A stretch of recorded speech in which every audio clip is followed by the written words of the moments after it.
Hello guys, welcome back to the YouTube channel Android NC. Finally आज Oppo ने अपना एक नया स्मार्टफोन जो है वो इंडियन मार्केट में लॉन्च कर दिया है, जो कि ओप्पो A53 है दोस्तों।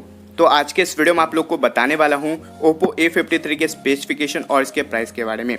वीडियो में आगे बढ़ने से पहले मैं एक चीज़ बता दूं गाइस कि अगर आपने अभी तक इस चैनल को सब्सक्राइब नहीं किया है तो सबसे पहले आप इस चैनल को सब्सक्राइब कर लो, और अगर आपको ये वीडियो अच्छा लगा तो इस वीडियो को एक लाइक भी कर देना। तो चलिए सबसे पहले बात करते हैं ओप्पो A53 के डिस्प्ले के बारे में। इस स्मार्टफोन में आपको 6.5 इंच का HD प्लस IPS LCD वाला डिस्प्ले देखने को मिलेगा, और फोन के टॉप लेफ्ट साइड कॉर्नर में आपको सिंगल पंच होल नॉच देखने को मिल जाएगा। साथ ही इस स्मार्टफोन में आपको 90 हर्ट्ज का रिफ्रेश रेट देखने को मिलेगा, और जो फिंगरप्रिंट सेंसर है वो आपको रियर साइड में देखने को मिल जाएगा। बात करें इस स्मार्टफोन के कैमरा के बाद दोस्तों, तो इस स्मार्टफोन में फ्रंट की तरफ से 16 मेगापिक्सल का सेल्फी कैमरा दिया गया है, और राइट साइड से आपको ट्रिपल रेयर कैमरा का सपोर्ट देखने को मिल जाएगा। जो मेन कैमरा वो आपको 16 मेगापिक्सल का है, साथ ही 2 मेगापिक्सल का माइक्रो लेंस एंड 2 मेगापिक्सल का आपको डेप्थ सेंसर लेंस देखने को मिल जाएगा। ये स्मार्टफोन पहला स्मार्टफोन है दोस्तों जो कि स्नैपड्रैगन 460 चिपसेट के साथ इंडियन मार्केट में लॉन्च किया गया है।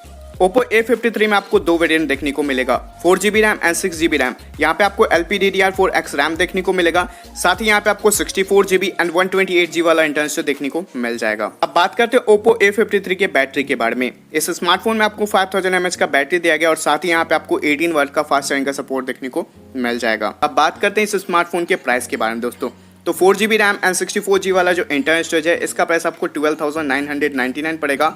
6GB रैम एंड 128GB वाला जो इंटरनल स्टोरेज है, इसका प्राइस आपको 15,499 पड़ेगा। मेरे हिसाब से Oppo A53 ओवर प्राइस है। मेरे हिसाब से ये स्मार्टफोन जो 10,000 के अंदर आता तो काफी बेटर हो सकता था। और आप मुझे कमेंट करके बताइएगा Oppo A53 का जो प्राइस है वो सही है या फिर नहीं, या फिर इसे 10,000 के अंदर आना चाहिए। Oppo A53 को आप फ्लिपकार्ट के ऊपर से परचेज कर सकते हो गाइज। तो ये कुछ बातें थे Oppo A53 से रिलेटेड। आशा करता हूँ आप लोग को ये वीडियो पसंद आया होगा। वीडियो अच्छा लगा दोस्तों तो प्लीज इस वीडियो को एक लाइक कर दीजिएगा, शेयर कर दीजिएगा और चैनल को सब्सक्राइब कर लीजिएगा। अगर आपका कोई भी सवाल या सुझाव तो प्लीज आप मुझे कमेंट करके बता सकते हैं। फिर मैं मिलता हूं एक न्यू और एक एक्साइटिंग वीडियो के साथ। तब तक के लिए जय हिंद, वंदे मातरम। Thank you for watching this video.